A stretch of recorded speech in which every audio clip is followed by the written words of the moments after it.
math class and he turned to me with a look in his eyes that I knew was going to change my life forever. He said, "Carter, I want to become the Supreme Emperor of Portage Northern High School." After school, Ben, Carter, and I met up in the library to discuss their idea, and I knew I had to help make this happen. We all agreed that we needed to make a poster, but we couldn't agree on a design. After about half an hour of discussion, we were still getting nowhere, and then the impossible happened.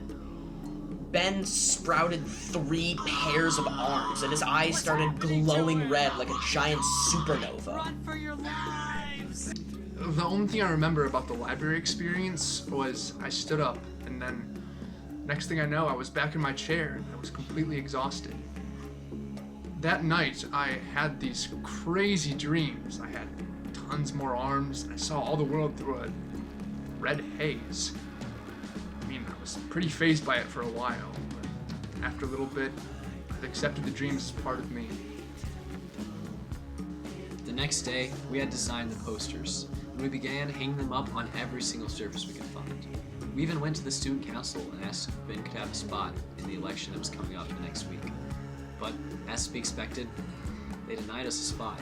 And, even more, some of their members began tearing down the posters that we had so carefully placed. The defeat in the brick and mortar forced us to find a new tactic to begin the empire. We created the Supreme Emperor Eiler Instagram page, which we started to share with every student we could find. Now, we still wanted to allow the student body to vote for Ben, but we realized that democracy doesn't exactly foster an empire.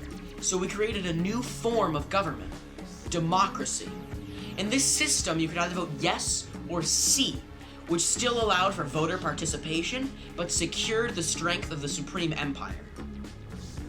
The day of the student council elections, we uploaded a ballot for the Supreme Emperor to our Instagram page, allowing all the students of our school to participate in democracy.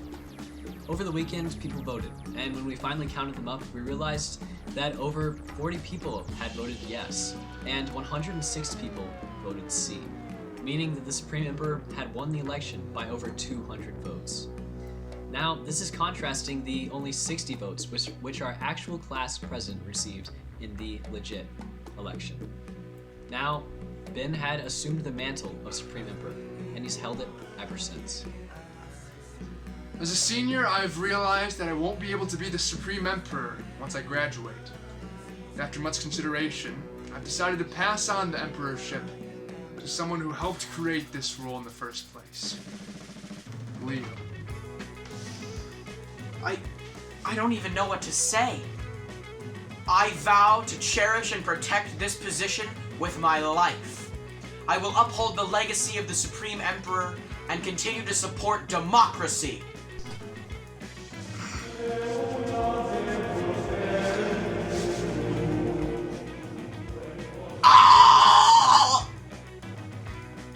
And now, it's time for me to take the next step in my life.